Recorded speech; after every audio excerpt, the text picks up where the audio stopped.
right? So, as I mentioned, we're speaking about neurodivergency. Neurodivergent is a non-medical term that describes people whose brain process information in a way that is different from from what society considers as typical. Also, you can say neurotypical. The term neurodivergent just simply means brain differences, right? Just as we say, typical is typical brain, neurotypical, right? The same thing. So let's first start thinking about it as that the brain processes differently. Uh, Neurodivergent people are normally classified as having uh, a disorder or or or or or an illness as sort, right? So we want to have that discussion. We want to talk about that. There are typically disorders that are diagnosed, such as ASD, autism spectrum disorder, ADHD, dyslexia, Tourette syndrome, obsessive compulsive disorders, sensory processing disorders, and the list goes on. Right? Many of us have met people, have come across people, have family members that fall into this category, and we want to have this conversation and bring awareness to the the struggles of their lives and how we can assist and helping bring normalcy to the way that they live, to their opportunities, and to what we provide in our space for them. So with that said, it's time to get started in this conversation. So the first question I really want to ask today, with everything that we just heard, considering neurodivergency, uh,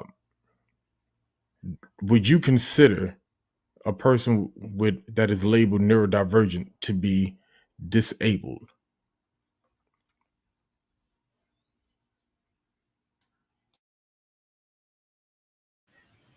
I think that sometimes we go a little too far with not wanting to be called what you are, not wanting to seem as if you need some assistance. Not see, I think yes, I would to answer that question first and foremost. Disabled to a certain extent because you kept repeating one word in the process of what you were saying earlier, and you were saying normal. So normal in the grand scheme of things, if you are abnormal to that, and you have to use certain things to enhance your ability to learn, to read, to do anything else, it's considered a disability.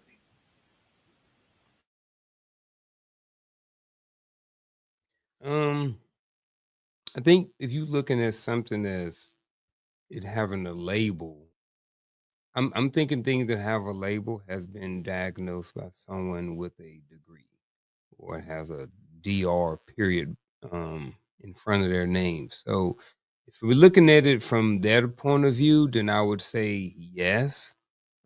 But also, when I was looking at it, um, this term neurodivergent, when I was looking at it, it was also meaning it was an umbrella term for a lot of different things that were not diagnosed, were not necessarily um, a medical diagnosis. So I don't know, man. I think if it's labeled as something, then it would be a disability just based off the definition of it. But I'm definitely looking forward to digging more into it. So, because as an educator for the last 8 years, I see a lot of different types of disabilities.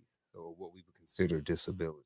So, Yeah, my thoughts to this is no. Um, disability, disabled, the inability to do something for yourself. A lot of these, I'm just going to call conditions under the umbrella of neurodivergent, does not mean they don't have the inability to. It just means that they process and think differently than what normal, whoever deemed the notion of normal, they just do it differently.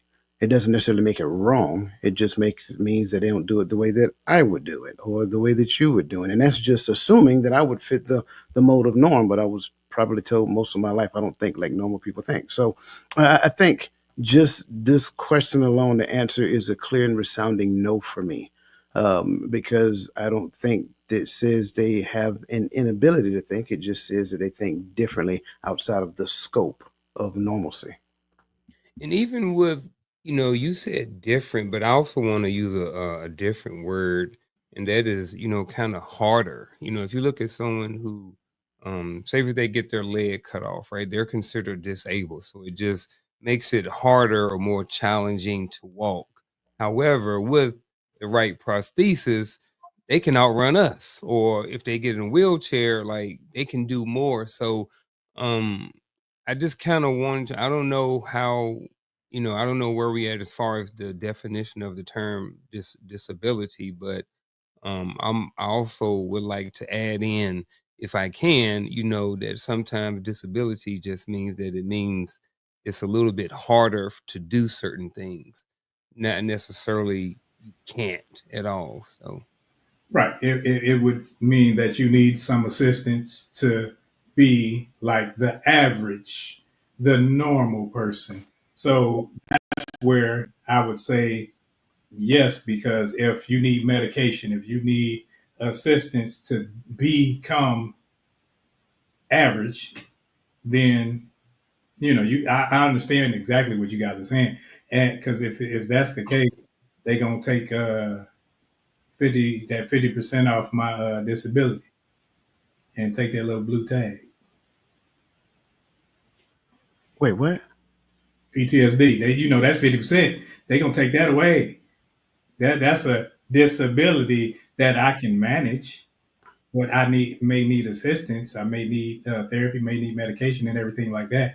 The same way, whereas if I had ADHD and then I had to take some sort of medication or something like that.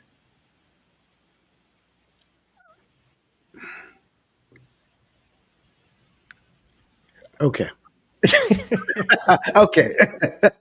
I'll wait for it. Okay. No. So I, for me, this was a hard one because I'm looking at kind of two words that kept coming up when I hear when I was looking into these discussions were disabled and disordered, right? Dis means losing the ability to, and able, or dis means not, right? Or can't, or however you want to classify it. And then able means that they are not able, or they can't do a function. I think Unc, with the example you brought up, I think that's a really good example. But if I get my leg cut off, it don't mean that I can't move around, but I'm not able to walk. I can wheelchair it. I can get I can get a prosthetic, as you said, right? Um, but in my natural state, like that, I don't have the ability to walk. I am disabled. I lost that ability. Um, but I do get what you're saying as far as making making a prosthetic to me is creating something so that I can become able. But in my natural state, I'm disabled. So I think that's the difference when we're talking about neurodivergency. They don't lose the ability to think. They just think and process differently, you know. And so I'm looking at it in the sense of I can count to 1, 2, 3, 4. I can count to 10. 1, 2, 3, 4, 5, 6, 7, 8, 9, 10. Right? A neurodivergent person can count to 10. They're gonna take a second, or they may need uh, uh, what something that has 10 pieces on it, a string or something with 10 beads to count to 10. But they're counting, they're thinking. They just need to process it differently to get there. And before we all say having the beads changes things, when you was in school, you used to have to write your little tick so you can add 10 plus 2, so to get to 12. Not everybody, but I'm just saying, I feel like, Coach, you look like you got something. I got a lot, but I need to save it. It'll work itself out in the wash. Check. So I'm sorry. Can we bring Nick D's statement back up again? Por favor. Yes, if I can relocate it again. There we I go. apologize. I do like the way she stated. She said, "Who defines normal?" Also, my answer is no. Differently abled does not equal disabled. So I do agree with that. But I do really want to hear my brothers jump on that first part. Who defines normal? Well, that's what. Well, even before the normal part, when I'm looking at, I like, she said the brain works differently. That's where I like to kind of hang out right there, where it just works differently. I see a lot of students in school and their brain just works differently. It doesn't mean it's like in certain areas, like I have students who have 4.0s who have ADHD. You know what I'm saying? So it's not that they're necessarily processing things slower or they're with the ticks. It's just that their brain works differently. Maybe they see patterns, maybe they see shapes, maybe they see numbers in a certain way that's easy for them and they can pick it up faster. So I just think of it more as the brain just works differently. It's not necessarily a bad thing or a good thing. It's very different in individual and what the neurodivergent piece looks like in the individual. So ADHD looks totally different than ODD, which looks different than someone with Tourette's. You see what I'm saying? Which looks different than a student who has dyslexia. So I think we can't necessarily just say it looks like, maybe I'm not being funny, but the kids on the short bus, but sometimes it's the kids who are the high flyers, the artists, the ones that can create certain things, the ones that can lock in. Like students who have ADHD, some of those students, they can lock in on one thing and become very, very, very, very super hyper focused on something, and they can be super great at that. But everything else is off to the side because they're focused on that one particular thing. So I like when the term different came up. And I think for me, I like different more as far as all of the terms that we've used so far, as far as how the brain works in someone who with a neurodivergent. Um, I don't know, but I kind of like the different part, and so I'm on with that. Well, I use different in my definition, so that I'm agreeing with it. All right, gotcha. I'm agreeing with both of them, but I think that sometimes we want the truth to be pretty. So we will, uh, like, oh, you can't say this and you can't say that. And we understand that they are inhibited from thinking or doing things like as Nick D said, the norm. Who made that up? We understand that's through science and culture and all these other things, saying you acting different from everyone else. But I think that sometimes we don't want to just call something what it is. And also, we may not want to identify with said thing because it's a negative stigmatism attached to it.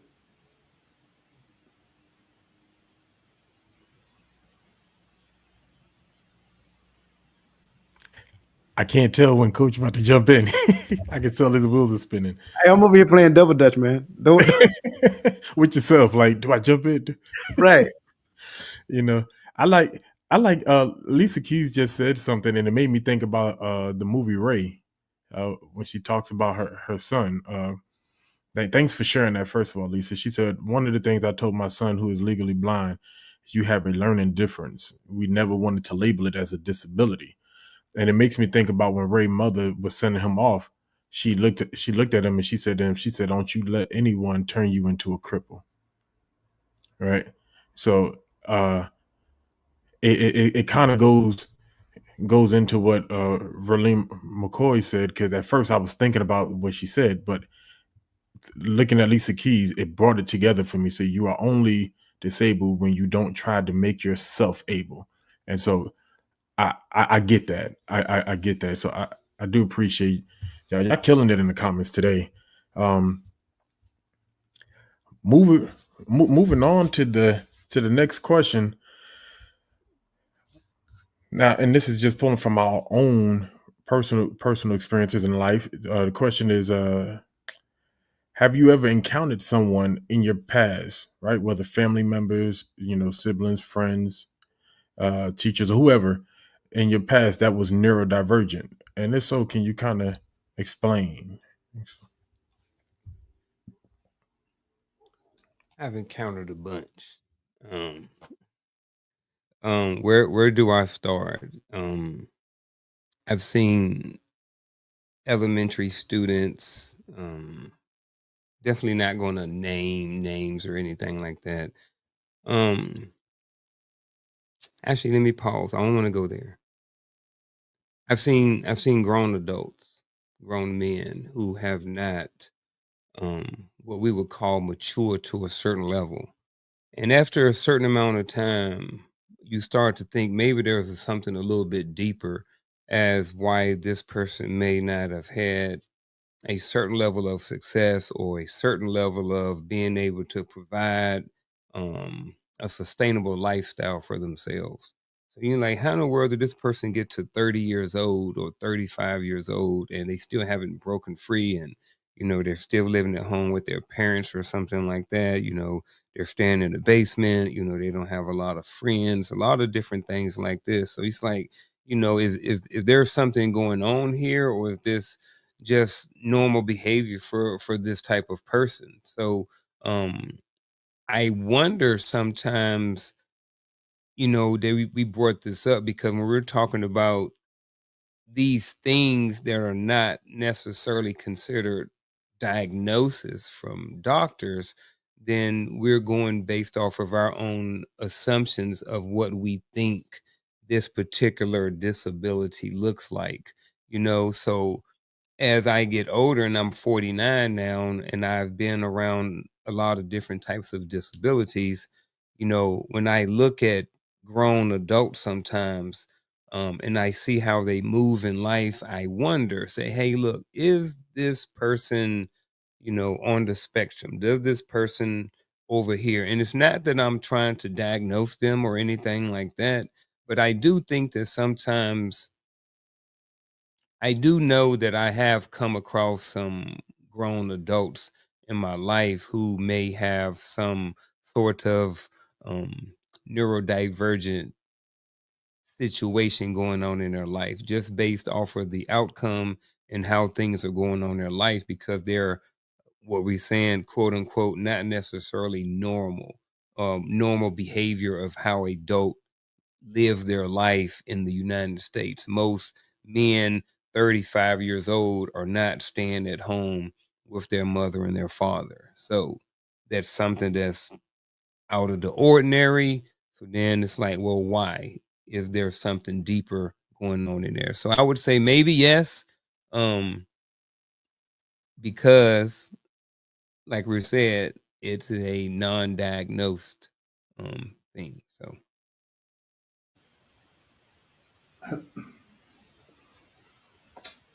Yes, I had family members and everyone who would show signs, and some of us know Chris Jackson or Mahmoud Abdul Rauf, who was a basketball player who had Tourette's, and people would think that this was something that limited him. It was just something that he had to control in a different way. And that's where when Unc is saying that it's not something that is that the doctor said, hey, you have this and this limits your thinking. It doesn't limit your thinking. It just means you may have to do a little extra in order to control certain urges or something like that. It's not something that say, hey, this person is like we used to call people the R word and say, and what we do is we take away from their ability to think, their cognitive skills, instead of saying they just have a different way of learning things. And that's what I think we're talking about tonight. I think to this question, I think it's a resounding yes. I have encountered several people that would be considered neurodivergent before this term ever became a term. And after we heard of the term, I think in earlier years, I think there was a certain degree of fear that we may have embodied because we didn't know how to interact with them. We didn't know how to communicate, thinking that something was wrong outside of the norm. But again, it was the concept of the norm because everybody that we were around did things pretty much similarly. As we got older, as I got older, I recognized that no, there's nothing wrong with them. It's just that, they process, they think differently, they do things differently. And in conjunction with that, I think for me, going back to, Unc's point, that opens the door for something else that may be happening within their mindset that the norm can't do, can't see. When you look at people like Albert Einstein would have been considered to neurodivergent, but was brilliant as it came down to numbers. You look at Whoopi Goldberg would also fall in that category. So it's a lot of people that are famous per se that may fall in that category that we have never even considered. And if you did not know, you would never know. So I think when you look at, especially now, when you look at encountering someone who may fall in this category, I think it's important to learn. Like, learn from them, learn, like, what's important to them, like how they process information and things of that nature, and then try to communicate with them on their level, in a way that they actually process that information, in a more functional fashion. Maybe instead of, I don't know. Again, just understanding how they process information and then adapt to that. I think that's one of the things that we don't do good at. We don't do good at adapting our communication style to the people that we're talking to. We want everybody to adapt to us. And I often use the example of when I went to Korea, I got a little, frustrated the first time because they didn't speak English. I'm like, I'm in their country and I'm mad at them because they didn't speak English. But I think the same thing happens when it comes down to communicating with people. When we become curious about people and learn about who they are and what they do well, how they process information, if we just cater our communication efforts to them ever so slightly, I think you'll find that you will learn a lot about those people who fall in that category. I think a lot of these students I've encountered, I think they're some of them are like super, like, I don't want to use this term, like super smart, and I don't, you know what I mean by smart, right? Some of them, man, like I remember teaching the class, and two of them they was back and forth. One like sharks, and the other one like dinosaurs, and they was going back and forth while I was teaching, having a whole conversation that they understood. They was going back and forth, and I've seen other students that have disabilities, students that are like mute and different things like this, and they're carrying on conversations and playing and stuff like this. So I definitely understand the power of, and understand the power of nonverbal communication. But it's something about when some of these people are in their zone and it's like they lock in. It's like, I don't know, I've seen it to where like students who are like, I don't know, I don't remember what they were, ODD or ADHD, or they were something. And these two students, they got together and they were just like really, really good. Like they were always by themselves, but they had the same disability. And when they got together, it was like something or someone like was able to connect them and to where they were like able to communicate very, very effectively with each other, to the point to where they were able to like teach and help each other do things. And it was, I mean, these are like pre-K kids, you know what I mean? So it's like, I don't know, man, it's something in there about students who have, and just people who have, quote unquote, like disabilities or neurodivergent and stuff like this. And one thing, man, I don't understand why we have a problem with labels sometimes. You know what I mean? There are pros and cons to labels. Having someone labeled and not having someone labeled. I work in education, so one of the pros is if your child is labeled, then there are certain resources and stuff like that they can get to help them with that disability. I've had students who can't talk, so they get him a pad and he can click on certain things like this. But if the parent doesn't want to label the child, then the child doesn't necessarily always get the resources and stuff that they want or that they need to help support them with their learning and just life going forward. So I just wanted to plug it in there because I saw a comment about, labeling or not wanting to say certain things. But I want to say that don't think that necessarily that having the word disabled is not a negative term. All it is a category is just one part of the human being. You know, there are 4 men up here. My disability is just one part of who Unc is. It's not who I am as a person. So I'm gonna cut off right there.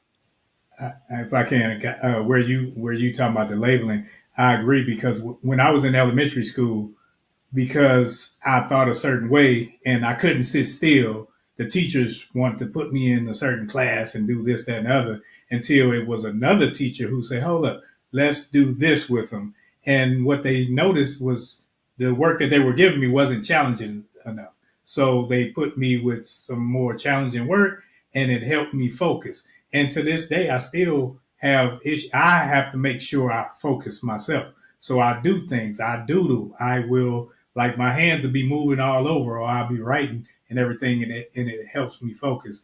And I had noticed one of my children was the same way. She couldn't sit still. I'm like, girl, God, dog, what's wrong with you? And then I noticed that she was like that, just like her daddy, but it's not an intelligence issue. Sometimes I think labels sometimes are meant to control more than they are to help. 100%. That's why, like I said, it's pros and cons. There are Yeah. times where labels need to be in place, and I think there are times where they're definitely overused. Yeah, I'm with you on that one. Like I'm kind of, six in one hand, half a dozen the other. As a parent, my main concern is always my child. What I don't want my child to do is take on a label as a part of his or her identity. That's the other part. I got the whole label releases funding and things of that nature. And if my child is to the degree that they need certain apparatus and things of that nature to actually do the work, that's to me that's different. But I am also that person, like I'm careful with putting that label on my child and then my child harnessing that as though it is like a part of their identity. That's the dangerous part for me. And again, I go back to what we're discussing and how we're discussing. Um, just thinking differently, doing something differently, right? Not necessarily following the linear thinking patterns that everybody is taught and adopted to as part of their normal plight of cognition. That's a thing. So if I give you an equation that I gave all the other students and all the other students got this equation right, you may struggle with this because you know you kind of struggle with the linear thinking equation that we are teaching, and so now we're going to put this on you and say, okay, you're neurodivergent. Well, I also think the other side to it, and I'm not judging anybody in their field of study or work or whatever the case may be, because I know there are some phenomenal teachers. I got friends who are phenomenal teachers who go above and beyond for their students, and they recognize, kind of like what you guys were just talking about. They recognize when my normal teaching methods isn't working for little Timmy or little Tamika or whatever the case may be. So they do a little something extra for little Timmy and little Tamika, and I think that's the missing art. I think the missing art is across the board. We don't have enough educators who are willing to go above and beyond for that one or two students in their class. I think that to me is the answer, has always been the answer. And this kind of reminds me of a story my mother told me when she was growing up. She said she had a label simply because like she was doing things differently. Now, but you also got to recognize where she came from, how she was raised. She was almost like forced in an adult role at an early age. She was cooking, cleaning, taking care of siblings and all kind of that stuff, and still going to school at the same time. And so teachers would automatically put a label on her because she was different. And that's the point that I'm getting at. I think the missing link, and again, I'm not talking the obvious stuff, right? The students that we have to give labels to because they need apparatus. I'm not talking about them. I'm talking about the educators who do more than just the bare minimum to draw a paycheck because they really do care about their students. They care about them progressing in life and growing and learning and things of that nature. And I guarantee you, if a student ever encounters a teacher like that, they will never forget that teacher for as long as they live. Man, I agree on all levels of this conversation. where Ro talk about the fidgety and everything. You know my son. You know Messiah. I remember when Messiah was much younger. I used to be like this joke. I try to get him to look me in the eye when we talk. So I want to make sure you hear me, you paying attention to what I'm saying. And he would look to the left, look to the right. And then I started realizing the way he focuses is different. He's not going to look me in the eye. He's going to look around. He's looking around. He's seeing everything around him, but he's listening to me clearly. If you ask him to repeat what I said, he'll repeat it and know it better than what I know. He word for word. And then, but then on the other side of it, my daughter, about a year or two ago, the school diagnosed her as dyslexic, right? So, and now when you talk about the labels and how sometimes that can work against, right? I remember I used to look at my daughter's grades, like, baby girl, you bringing home 50s. What are we doing? Are you trying? Because I'm always told she's up, she's trying to talk to her friends, she's not doing classwork, what have you. And then she took a test, and as soon as they said she's dyslexic, the girl came home with zeros. It's like, now she really stopped trying because she had a label and she had an excuse, So now it's like, how do I engage and get her back engaged and let her know that, yeah, you have this label, but it doesn't mean that you stop trying to learn how to conquer it, because she's quick to shut down when it gets hard.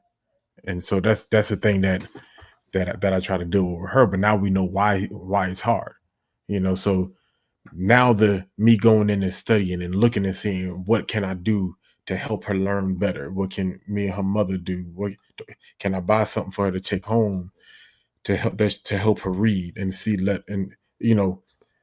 so she can figure out how she sees letters and then how she has to go back and see, and deal with it. But we have to, as Coach said, my child is the most important thing. So for me, though I am frustrated that she took the label and took it as a badge to not even try no more, and it aggravated me. But I didn't want to punish her for that. I wanted to get her to see that it's not an excuse for you to just give up. And no matter how hard it gets, we are going to be there with you to get through it so we can get through this thing. And then at the same token, school, I don't want you to pass my daughter on to the next grade just because she got this label. Because if she didn't understand it then, what make you think she's going to understand it at the next level? And I know some people may disagree or agree with that, but that's my stance on it, because I still want her to understand all she needs to know to get out of the school system properly, grade by grade, understand it, learn it, and let's conquer it, not to pass her through because of it. Now, Coach, you kind of jumped in there on my thunder. I didn't tell you, but it's all cool, because I got a list, right? When you talked about Albert Einstein, he's number one on that list. Nikola Tesla is on that list. Leonardo da Vinci's on that list. Picasso's on that list. Steve Jobs, Mark Zuckerberg, Keanu Reeves, Simone Biles, and the list just goes on. Musicians, artists, educators, tech gurus. Some of them with ADHD, some of them with autism, some of them with Tourette's, or and all through this umbrella, as Coach said, all under this umbrella, we have them represented in some of our favorite things, some of our favorite music, our favorite movies, our favorite arts. They're there. Some of our favorite movie writers, they fall under the neurodivergence umbrella.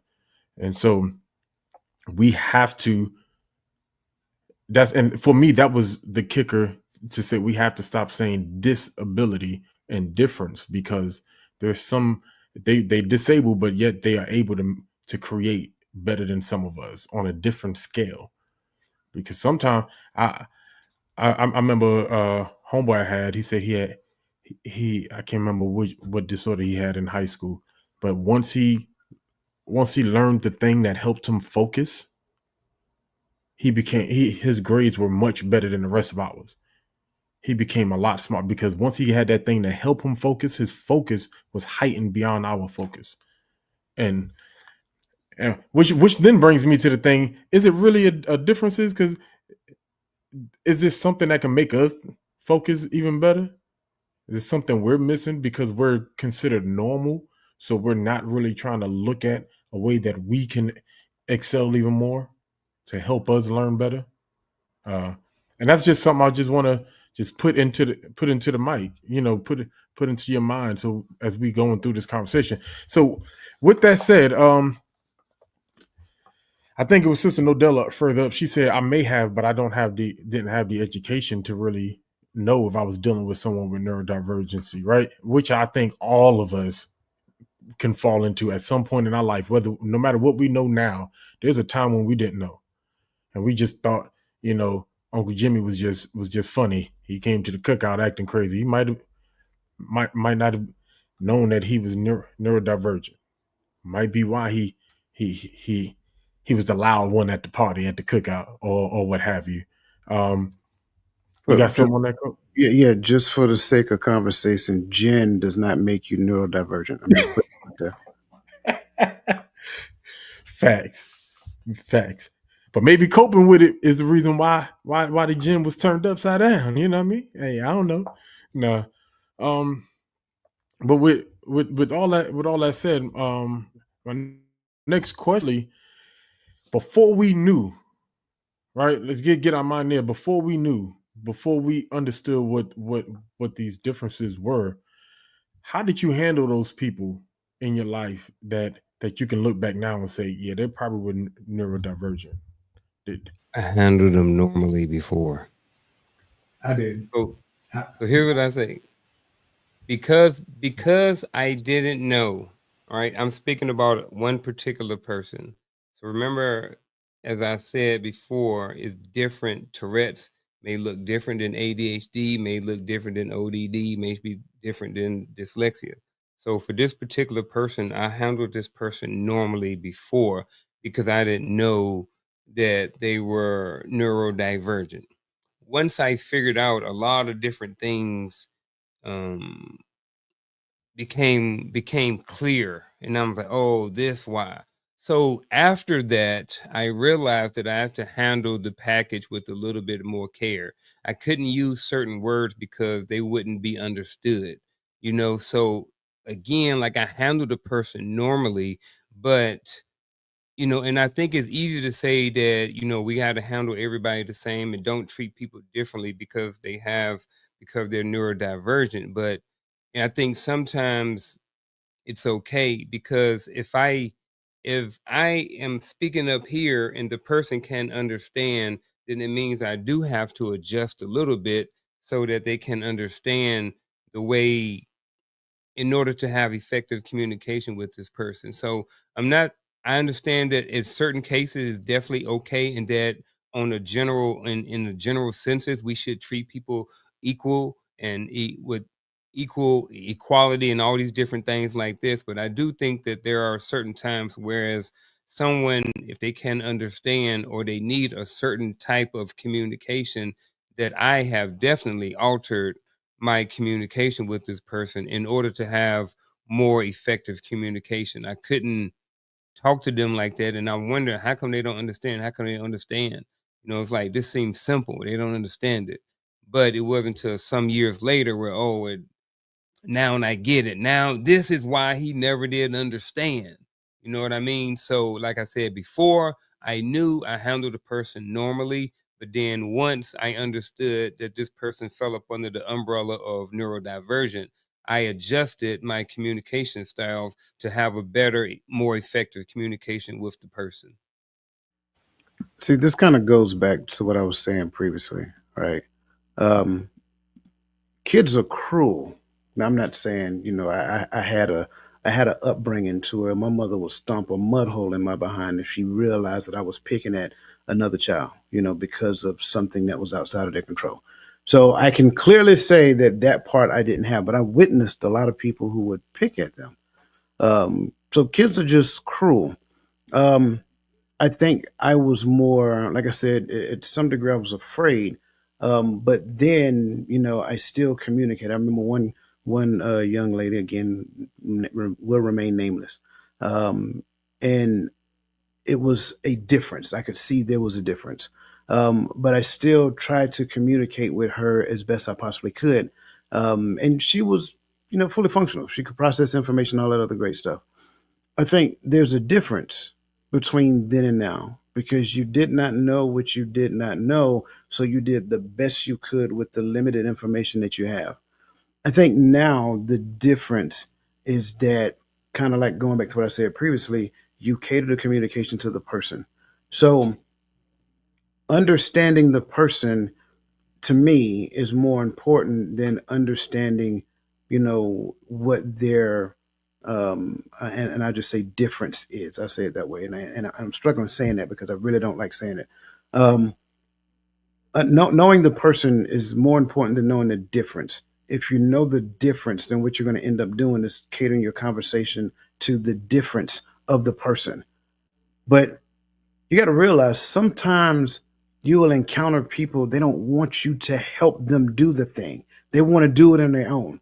So if you know the person, right, you can help them do it on their own and not do it for them. And I think that's the key. That's the big difference for me. That's the difference between not knowing what it was back then and having a better understanding and not robbing them of their own independence at the same time. So when you do that, now you're actually functioning in a relationship with that person. You're working with that person, so forth and so on. And then they don't feel like you view them as handicapped or whatever. And again, I'm struggling with that as well, right? Yeah, and that you're right, Lisa. You help without enabling. And then even with that, help at the level that they want you to help, because sometimes they don't necessarily want you to help. So I think that kind of goes back to knowing the person. So again, back then, didn't know where I could help, was kind of a little fearful with helping. And so a lot of times I may have communicated and stayed out the way. But now the difference is that I'm looking to partner with. So it's like whatever it is that you need me to do, I'm there to do it with you, not necessarily for you. But I also want to inject another thought, Gary, because you asked a question, and I kind of want to inject this before Roland go into his statement here. If Because creativity is a beautiful thing. If people, and we've seen them several, and you just gave us a great list, and for everybody else, it's not a totally exhaustive list, right? There's a lot more out there. If people who don't necessarily subscribe to the linear thinking patterns that society deem as being normal, and those people are creative, is it possible that those of us who subscribe to the linear thinking pattern and hold firm to that, we struggle with creativity because we can't get out of that linear thinking pattern? That's just a thought I want to throw out there. And by all means, we're welcome to talk about that after Roland to give his point. I'm glad, Coach, you said what you said at first, how you were and your mother would stump a mud hole in you. I didn't have that guidance. So growing up, I was on the other side of that. I was that kid that would make fun and point out flaws and differences or whatnot Oh, we because, know. oh, yeah, We because, know. but back then it was because I would point out other people's flaws and this so that it would shift the focus away from me. So if I shifted over there, they ain't talking about me, they talking about this. And so I found it funny, and I found it where people would leave me alone when they focus on those things because I was a child and I thought as a child. And then when I learned, when I was around people who were different, who had differences, but I saw that even in their differences, we are still the same. We just process differently. And when I found that out, I was like, oh, it's the same right here. I'm treating y'all the same. And now there was a time where I stopped talking about their differences and just talked about them just like they were anyone else. And that made them feel more inclined to be a part of the group or whatnot. But I think that differences, like Coach, you said you don't like using the word. I think when it comes to differences, I like to acknowledge differences, not focus on differences, but acknowledge, because it's a part of you that you bring to the table where I can learn from. And that's the only, slight where it comes to differences for me. But even with you saying that, Ro, I'm thinking about it too. Like a lot of people, regardless of what the differences are, I think if you exclude them sometimes from being the butt of the joke, makes them feel different. So, and I mean, not cruel, but we joke on each other, we joke on everybody, but then we tend to stay away from certain people and don't joke on them and don't make them but a joke because of their differences. Doesn't that also make them feel excluded? And I'm not saying let's just go out there and just joke on everybody, but if that's who I am, if I'm a jokester, you getting it. This some of the best comedians just go see live are the ones that joke on everybody. They're gonna catch it from every angle. There's a difference in joking and saying hurtful things to get a laugh. Yeah. And that's why I said not cruel, not being cruel to them. But and I know as a child I'm pretty sure I can guess how bad it can get before you met Christ, No, I'm joking. Yeah, I'm joking. But that's what I like pairing that even to when Onk made the statement about treating them different. I was treating them normal, right? I think there's a difference between creating an environment for them to thrive and treating them different. Normal, hey, we joking, we going for the dozens, you getting the dozens as well. Because I know some of them that give you the business. Like ADHD, everybody I know with ADHD, they quick with the guns. You better be careful. Oh, my bad. Talking about. But that is something that I did want to highlight from what y'all said. But before we move on, yeah, Coach, let's talk about that, because as I'm looking through this list, and like you said, this list is not even close to exhaust. I skipped a bunch of names, right, to get to, because I wanted to include some older names and some current names that are relevant. But this list goes on, and you can go on different sites and get different names. And it's so many names out there. And so with that said, like, is it us? Is it something that we haven't tapped into because we label ourselves as normal, so we're not tapping into whatever it takes to heighten our focus, to heighten our creativity? As you said, is it the fact that we can't get out of this linear thinking? Are we the ones in the box? I really want to ham at that. Uncle look like he ready. I'm just trying to make sure that we're on the right path we're about to go down. I think I might need to hear the question first, but I'm ready to dive in on this. So I don't think I really posed it. Well, I did pose it as a question. I said, because we're talking about neurodivergency, and there's a lot of creative people who fall under the umbrella of neurodivergency. And we understand that neurodivergency just simply mean that they process information differently, which goes outside of the normal ways of traditional thinking, linear thinking patterns, right? And I said, is it possible that we struggle with creativity because we're so accustomed and addicted to our linear thinking patterns that we can't tap into our creative nature, like, a lot of these people that Gaddy have named and some other people that you can find on the internet, who are neurodivergent, and they have not only tapped into their creative nature, but they've achieved levels that some would even call genius. Like we talked about, Albert Einstein, Picasso, Aretha Franklin, Anthony Hopkins, Whoopi Goldberg, Elon Musk, some of these other people. So that's kind of like what I'm saying. Like, and I'm posing it as and I hate to play conspiracy theorist, but why not? Right? Is it possible that traditional education conditions you to be a linear thinker to such a degree that it stifles your creativity? I definitely like that theory. Definitely like that theory. I do think that there is something there. I don't know if anybody can prove it or something, but I do think that, and even with myself, as recently as within the last month, I'm just like, I was telling Shell this long, I was like, man, I'm at the point to where I'm thinking that this is just me. At what point do I realize that this is just me? Why is it, and I think me and Coach had a conversation about this 2 nights long ago. I can lock in on certain things, but I like to be all over the place. I have so many different things that I like to do. I am not that person who grew up not wanting to do anything except for this one thing. You know what I mean? There are people, some of these great people, they started when they was 5 years old. They knew they wanted to be an actor. They knew they wanted to be a dancer. That was the only thing.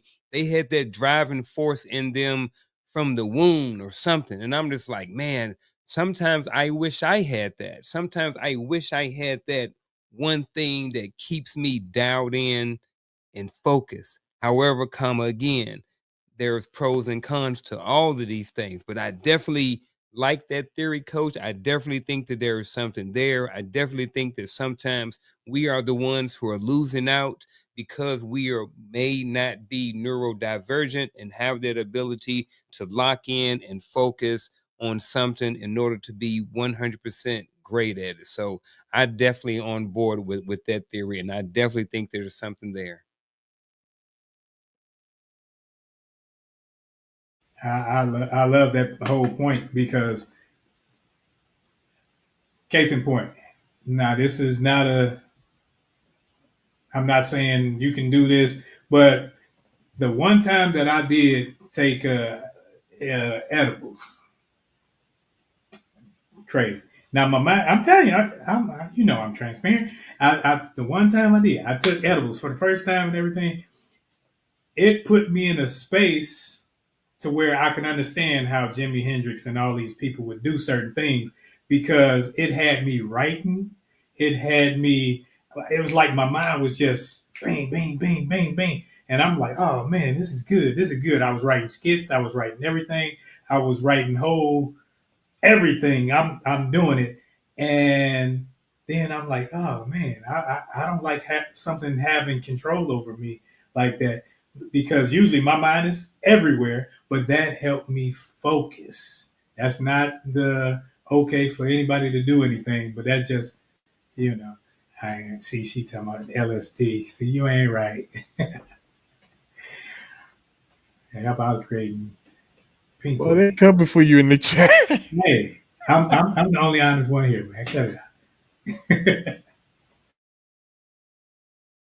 Nah, it's funny you say that, right? Not to. I don't want to glorify, substance or anything like that, but think about being back in the hood, right? Being when we were younger, man. Some of the hottest freestyles I ever spit. I thought I was about to be the next Biggie, man.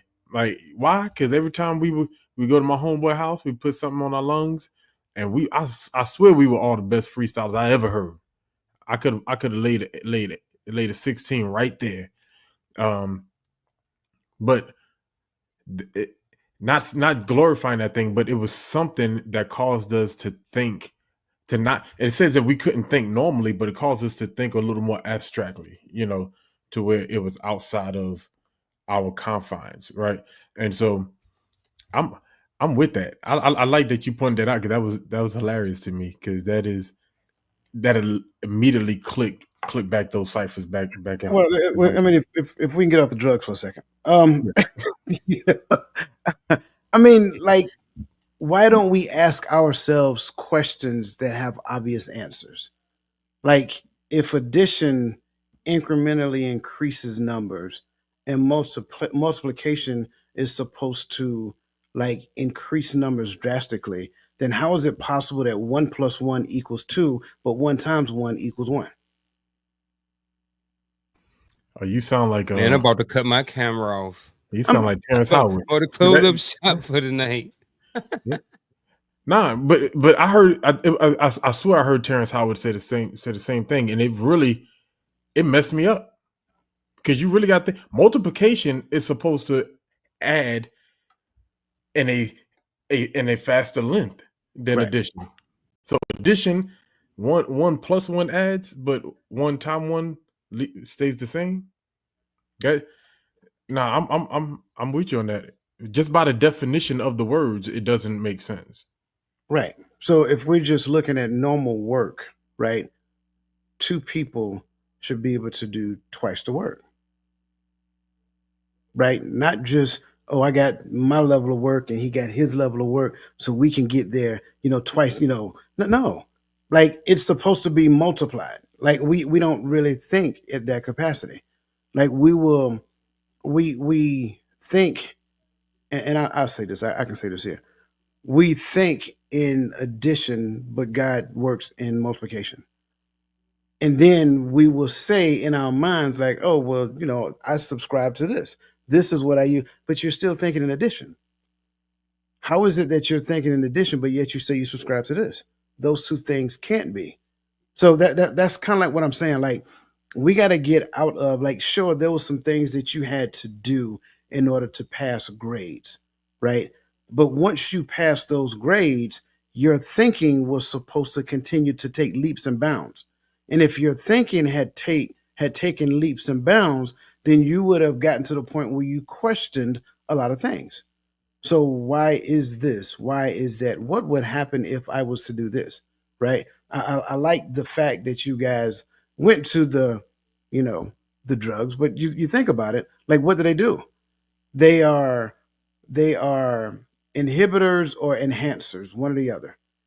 And so, in essence, when you have this mind altering chemical that you're introducing to yourself, it's moving you outside of your normal thinking patterns into a non traditional thinking pattern. So you feel liberated, you feel free. So that's why I say, like, even under the concept of neurodivergency, like, it's almost as though a term was created to try to make them feel as though they are in some type of prison, to where, in my opinion, if I'm being completely transparent, I think they're the ones that's really liberated. We're the ones that's in mental prison because of, and I got it. It sounds funny, but because of your linear thinking habits, you're stuck in the prison of 1 + 1 = 2, and you can't get that out your head. I don't care how bad, how hard you try. See, I'm glad you went there because that's why, like, not everything that this man says is not, but Kanye West. Kanye West is a genius. I don't care what anybody says on a lot of things. A lot of things are far-fetched, but you can tell he focuses on thinking outside of the box while everybody is trying to still put him inside the box.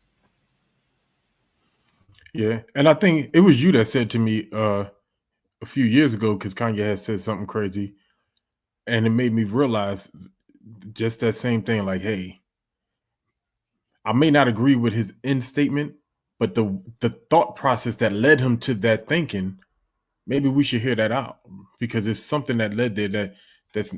But so then let me. I see you about to go. Before I ask that question, and go ahead. I was just gonna say, check out the Dave Letterman and Kanye interview. Oh, the interview. Yeah, a Yeah, couple years ago. It I think. definitely opened my eyes and not necessarily changed my perspective about him, but I didn't have a perspective. The only perspective I had about Kanye West was what was portrayed in social media. Yeah, I hadn't done any research, hadn't dug deep, and did any homework on who he was, where he came from anyway. My thought was what the social media put out there. When I Absolutely. went and listened to the interview that he had with um, Letterman, I was able to capture my own perspective about him. So I think that's, I don't know, but just because we mentioned, I don't want to take us off topic too much. So No, because I'm asked one question. We're gonna get off this topic, but I'm glad you said that, right?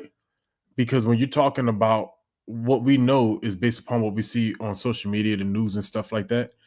When I'm thinking about neurodivergent people in this part of the conversation we're at, I think that's it. Maybe the inability is the inability to be conditioned, right?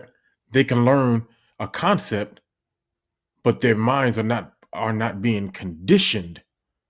And so for us, we were able to grasp the conditioning that going through the education system step by step, like they wanted us to. right? We learned what they taught us to think. We got the baseline ingrained in us, and we are conditioned to think that way. I'm starting to understand that maybe they're not able to be conditioned, so they don't think in the same space or the same spectrum that we think. And is that the thing? Is there a conditioning that we have to break from? And that's a whole nother conversation. But I just wanted to throw that out there real quick. No, it kind of goes back to what Coach was talking about with the free part, even with the extracurricular activities. Look at the title. It's not a whole nother conversation. It's exactly Yeah, the conversation. yeah. How to crack society's broken rules and harness strengths. Like, what would happen if we would actually allow, let's just say, a person who's classified as neurodivergent? What would happen if we allowed them to teach us? They do.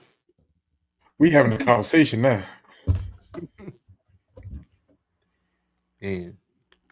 Man, I don't know. I just, that's one of my highlights of my day.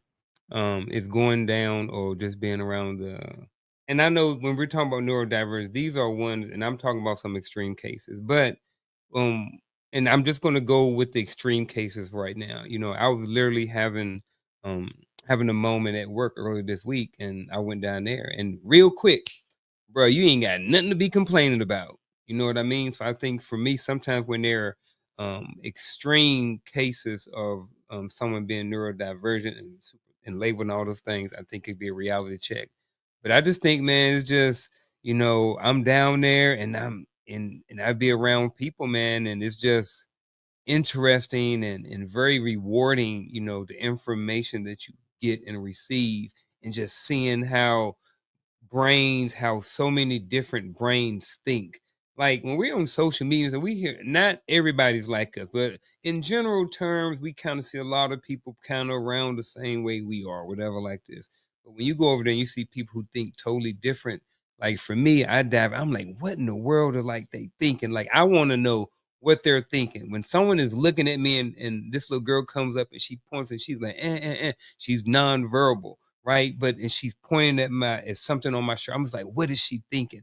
I know she wants to say something. What is she trying to say? And it's like, I wish I could go in their brains sometime and kind of really see like the way they think.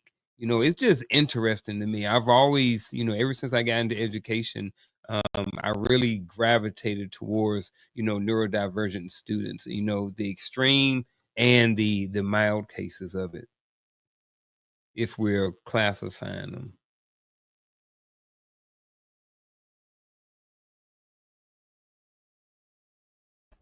You got anything on that, Ro?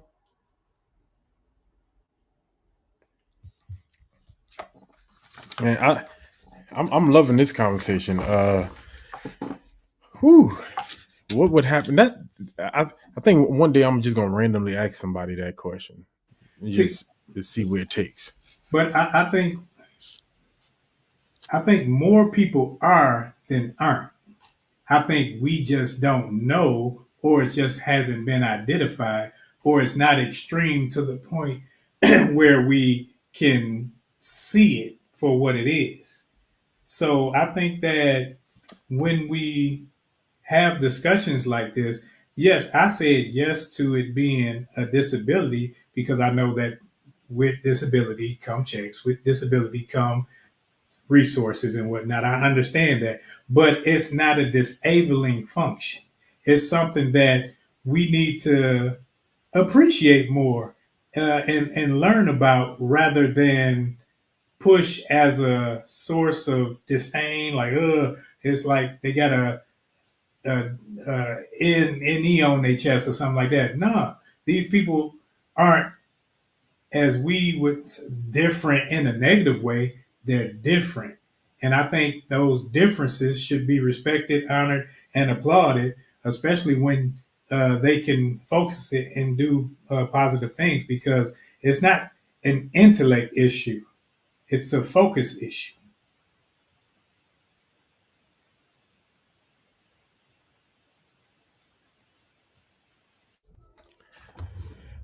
I agree. I agree. But I wouldn't even say, well, yeah, a focus issue.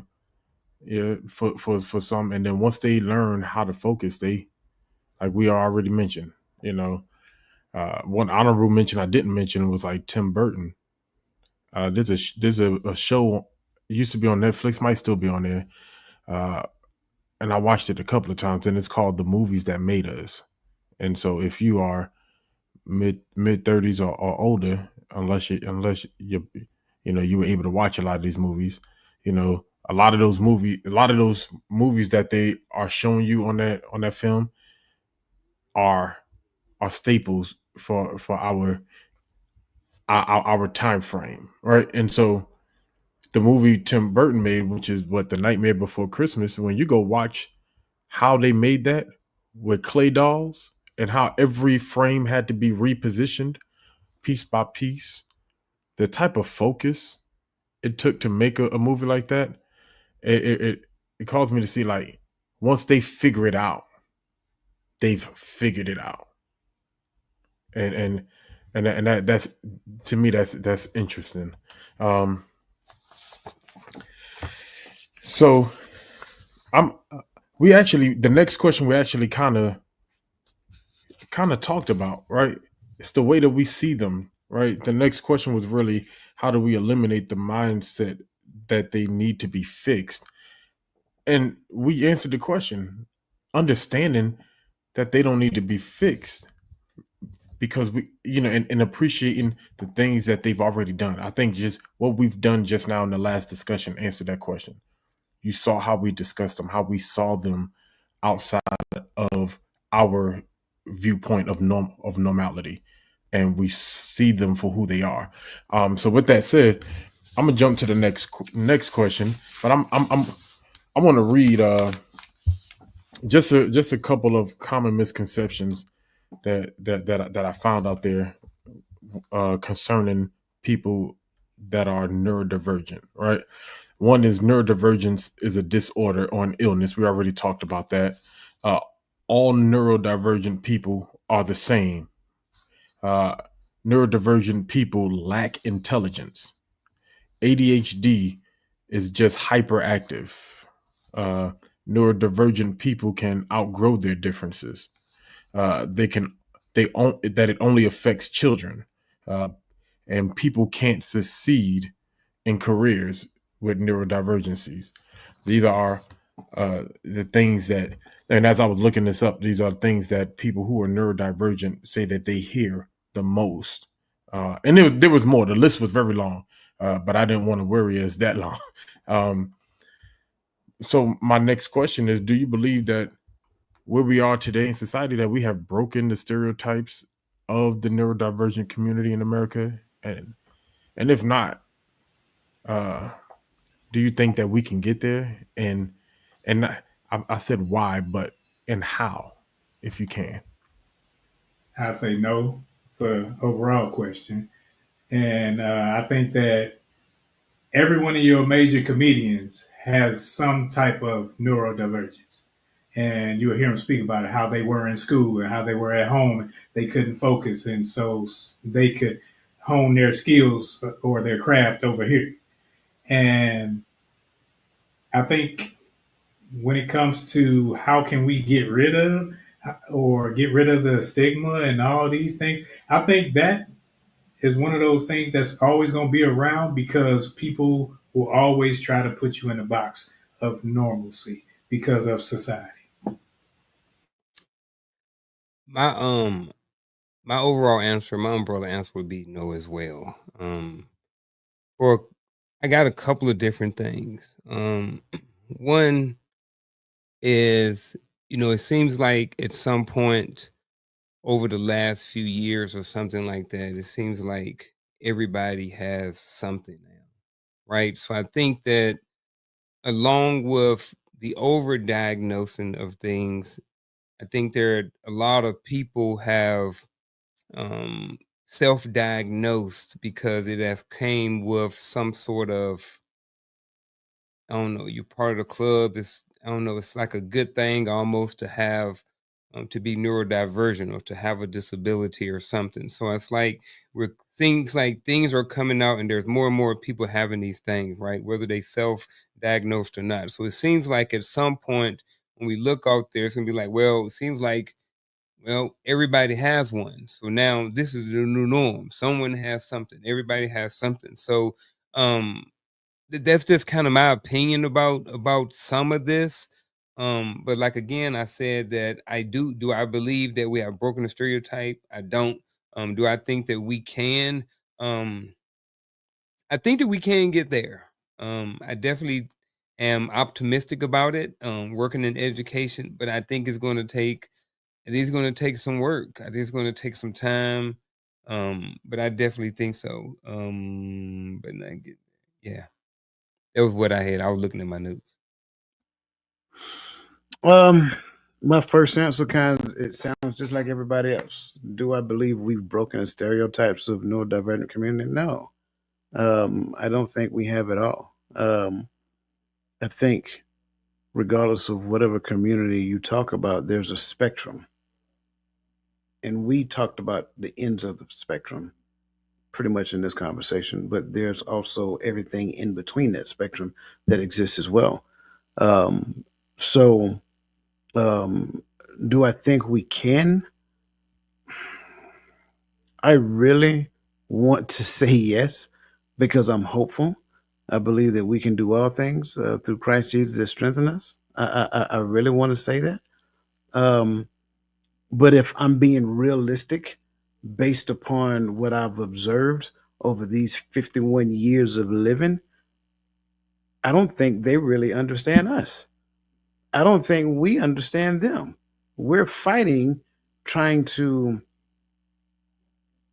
like elevate our differences so we can be accepted. They're fighting, and you can just fill in the blank for who they is, right? They're fighting, trying to elevate their differences so that they can be accepted. To when the reality of the truth is that we're supposed to be doing this thing called life together. And until we get to the point of understanding that, like every title that we do, that we put out there, is called separation. So we're creating divides between people with as many titles as we can come up with.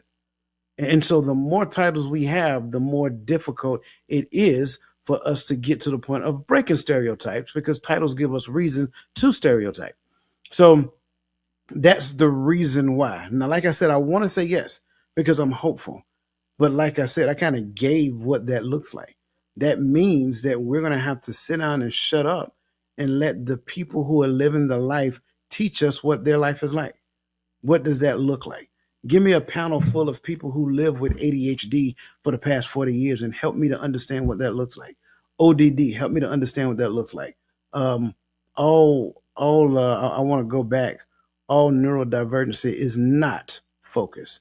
There are some cognitive issues when it comes down to that. Help me to understand what that looks like. Help me to understand the struggles that you experience in reading, but how you excel when it comes down to numbers, or how you struggle with numbers, but how you excel with reading and writing book after book after book after book. So I think that's part of the problem. It's going to always be the problem until we sit down, the people who think they know, because I have a philosophy. Most people think they know so much that they can't even hear what somebody else is trying to say. So sit down and shut up and listen to somebody who is living the life so that you can learn through the lens of their experience. That is one of the biggest ways that I believe that we're going to learn what it's like to live in that bubble that we created. I'm not saying I know we didn't do it, but that was created for them, right? And then, like, why they shouldn't be in a bubble? Why it shouldn't be that way? I think that's the thing that we have to do.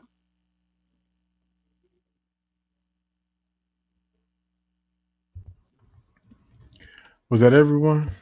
I think everybody. Yeah. I'm with you. I'm with everyone. No, we haven't. Uh, do I think we can get there? So here's my thing. Now that we have talked about neurodivergency I think pretty extensively as we can in an hour and a half show. Um, I look at them the same way I look at any different, right? Because what is different, right? First, we got to talk about what is normal, and when we talk about normal, look at the if we look at what is normal, then we have to say everyone that is different, right? Or everyone that is grouped in America, at least, has stereotypes. And I think I look at it just the way I look at it culturally. As long as we live in a cultural diverse nation, community, whatever, there will be stereotypes. Treating me kind is not an indication of how you think of me. Sometimes it's an indication of what society accepts. Look at it, right? When we were under the presidency of President Barack Obama, we were screaming, "We've overcome." We switched cabinets, and all of a sudden we found out there was more racists than there were before he got in office, because they felt like it was accepted again, right? And so I feel sometimes the way you treat me is not indignant upon the way that you think of me. It's sometimes it's based upon what society accepts, right? The same. Never mind. I can keep going with that example, but that, to me, that's how I think about it. Can we get there? I think as long as there are differences in people, there will be groupings and stereotypes that people have, and all because society does not accept that behavior any longer. Right? We talked about the R word. There's some people out there that argues, well, the R word was the medical term when I was growing up, so I'm gonna still use it, right? That's actually a thing. That's a campaign on social media, really. If you look up this word, neurodivergent, in social media, and just go through the reels, right? That's an actual thing, and it's because that's what we were told until society. Now, so what they're saying is I don't use it publicly because society doesn't accept it. So I don't know if we will ever get rid of the stereotypes. But if we're going to, I think this is the start. Let's talk about them. Let's talk about neurodivergency. Let me stop saying them, because that's a start. Let's talk about neurodivergency as how they are, not as a difference from the norm, but as in a difference from me. Because Unc thinks differently than I do. I could tell when he's processing. I could tell when Coach is processing. Roland processing right now because he's writing. I could tell. That's how Roland process. He reads and he writes, or he thinks and he writes. Like, we all of us have a divergent in the way that we think, right, from one another. So if we look at them look at neurodivergency for what it is and who they are and what they've accomplished, like we do any other grouping of people. And then I think that would be the start. And then we just have the conversation of them as just people and not difference. That's my take. Brothers, y'all got any alibis on? Good. With that said, well, it's our bittersweet moment. It's time for us to get to our final thoughts.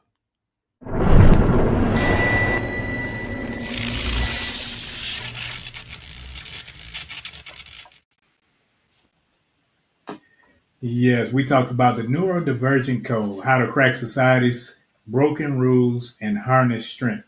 I think it's a big word and it's a large topic, but I think we need to take small bites to make sure, or to ensure, that we are on the wrong side of learning people, the wrong side of being kind, being understanding, learning individuals, and learning to respect the person where they are in life right now.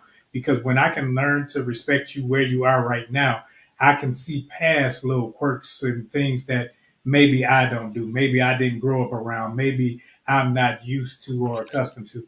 I think that when we look at people all as human and not, oh, this group and that group and this group, and if once we stop trying to separate everybody and trying to put them back together, and learn that we're all the same. All got the same makeup. We just maybe relate and act differently. Then we'll start to grow, and then we'll start to grow together, learning more about one another, seeing that your differences may be different than how I do it, but it's the same way a lot of people do it, and we're all the same in that vein. The Neurodivergent Code, How to Crack Society's Broken Rules and Harness Strength was our topic of discussion for tonight. So if we're looking at the word, I'm looking at the title and they talk about society's broken rules. I think one of the rules that we have in society that's broken is the fact that everything, like Coach mentioned and Roland just mentioned a little bit in his final thoughts, is about the separation of people. So I think that that's one of the broken rules, and how we can help with the broken rule of separation is to not necessarily give into all of the labels and the different things like that. And that goes into harnessing the strength. What are the strengths that some of these people have? And we should be able to tap into those. Someone mentioned earlier about, excuse me, I think it was Coach was like, hey, why not we have a panel of 20 ADHD people on somewhere, and we learn from them. What are their strengths that they can offer to society to help people be focused? What did they learn in high school or growing up that they use to whereas now that they're able to be successful in life? So breaking down the rules and harness strength, I think those are great things moving forward, especially with this conversation and how we handle or how we approach this topic of neurodivergency. So those are my final thoughts for this evening. I think it was a very great show. I learned a lot today, so appreciate the chat, everybody. But yeah, that's my final thought for today. I greatly appreciate this conversation. For me, I'm always leery when there's new terms that come about, and we're forced into this silo of thinking about how we're going to group this group of people, and how we're going to group that group of people and things of that nature, when the goal is for us to live together in harmony. That should be the ultimate goal for all of us. Well, if that's the case, then how is it that society gets to define who you are and claim that there's a difference as it pertains to what you think or how you think or how you process information? Does that difference mean that it's wrong? And if the back thought behind this title is saying that it's wrong, then why do we accept it as being such? Why can't we look at it from a perspective of that we're all supposed to learn from one another? So I am 100% serious when I say that I believe holistically that we should become curious about the how as it pertains to their thinking. I think we'll learn a lot. Pay attention. Every now and then you have these people show up. So some person will show up and they're doing something totally different than what everybody else is doing, and we'll be like, oh, this person is awesome, this person is great, they're innovative, they think outside the box, they this that and the third. Well, where do you think that thought process came from? Because they didn't buy into the thinking trap that was given to us or passed to us for the sake of doing a thing. I do agree that, again, you go through school and you have to think the way that they teach you to think in order to come up with said equation. But I don't think you have to stay stuck there. I think it's important for us to get that and then look at the parameters, look on the outside of it, think outside of that. What other ways did I not consider when it comes down to solving this problem? It shouldn't just be one way to solve a problem. It should be multiple ways to solve a problem. And I think that's the thing. We are lazy thinkers for the most part. We come up with a solution. That's the only solution that we go with, and we run and use it until that solution no longer works again. Then we go and get another solution. Why not come up with multiple solutions to one problem so that we can exercise the best solution for every problem set that comes along? And that's my final thought. I love this conversation. There's not much more that I can add than what my brothers have already said. But I share this. We talked about people who were not diagnosed or who were not noticed as far as their divergency, whether it's about parents who didn't want to put the label on the kid, or they just fell under the radar, what have you. But I remember growing up, and to this day I don't like reading, right? And I tell people why. I do it because I understand the necessity, but the trauma behind reading, it took me a minute to realize that I can't read a sentence straight out and have full understanding. So when we were in school, we'll get a book, and the teacher say, "All right, y'all got 5 minutes, read this chapter and let's discuss it," or what have you. Man, and as we reading through the book, whether we're reading it in silent or we're reading along together, I could not keep up because I had to keep going back and read it again. So I knew what I read. That's just the way that I process. To this day, that's how I process. I love reading and explaining things, but I'm not going to get there as fast as you want me to get there because I'm going to take a little bit more time. That's my difference. I don't know if there's a letter for it or not. I don't care. But I had to understand that about myself, and I honor that. I love how my mind thinks when it comes to understanding and explaining what I've read, because I found my way to get there. I unlocked my key, which was take your time, read it slow, and read it again. I can't do it like some of y'all could speed read through and go back and write an essay. No, I'm a slow read through 6 times, and then I'm a slow read through even slower on the 7th time, so I can jot notes and I can have full clarity of what is at hand. So all I'm saying is, there are things that we haven't unlocked, dreams or desires that we walked away from because we just thought that we couldn't do it, or we just thought it's something that I like, but I just can't understand it enough to get there. You just haven't figured out how to unlock it. You haven't found out how to get there. And guess what? For me, I had to suffer to get there. And so when Coach quoted Philippians 4:13, I had to go back and read it. And from 11, he says, "Not that I speak in respect of want," right? I don't want no sympathy, nothing from nobody. "For I have learned in whatsoever state that I am in, therewith to be content. I know both how to abase and how to abound.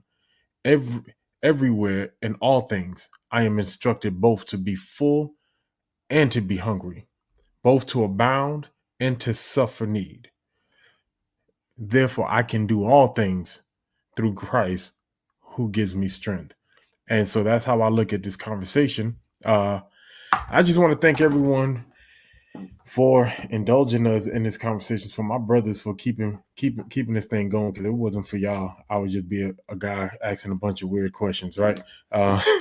So I appreciate the conversation, the brotherhood, the chat. Y'all were booming tonight. I don't think it could have gone any better with the chat that we have. So I appreciate you all for your inputs, for teaching us, and for having this conversation with us. But let's not forget what all we have coming up. Do we have anything tomorrow, Coach? We have nothing tomorrow, and so Sunday, y'all know where we at. We on that tickety tock. Is it Euro? So please make sure y'all catch Roll Live. We're gonna be there. Tell a friend, tell your friend to tell a friend, and let's just keep having these conversations. Let's keep getting better. Got any caveats, Coach? Unc, Ro? With that, hey, you know my thing. Let's keep ourselves available for all those we love, and let's keep moving forward.